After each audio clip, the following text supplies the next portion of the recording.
প্রিয় দর্শক, আপনারা কেমন আছেন? আশা করি সকলেই আল্লাহ তাআলার অশেষ রহমতে ভালো আছেন।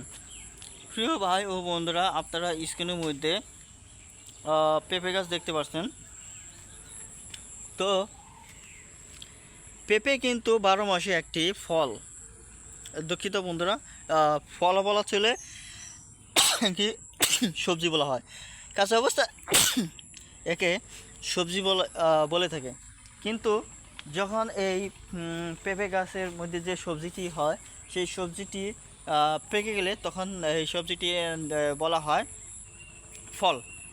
তো কাঁচা অবস্থায় সবুজ বর্ণের অবস্থায় থাকে এবং কি পাকা অবস্থায় হলুদ বর্ণের অবস্থা হয়ে যায়।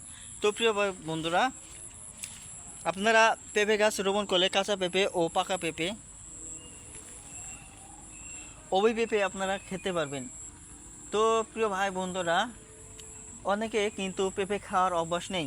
তো পেঁপে গাছে পেঁপে গাছের মধ্যে কিছু কিছু গাছ রয়েছে 12 মাসেই পেঁপে আসে।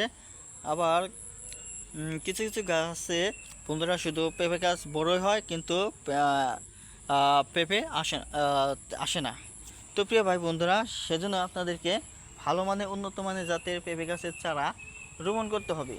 তো সেক্ষেত্রে কৃষকদের পরামর্শ নিলে ভালো হয়, কিংবা গ্রামগঞ্জে যে সমস্ত মা বোনেরা রয়েছে তারা পরামর্শ দিবে। এবং কি গ্রামগঞ্জে অনেক অভিজ্ঞতা লোক রয়েছে, তাদের কাছ থেকে পেঁপে গাছের চারা কোনগুলো রোপণ করলে ভালো হয় তা পরামর্শ নিন এবং বাড়িতে রোপণ করুন। ধন্যবাদ আপনাদেরকে।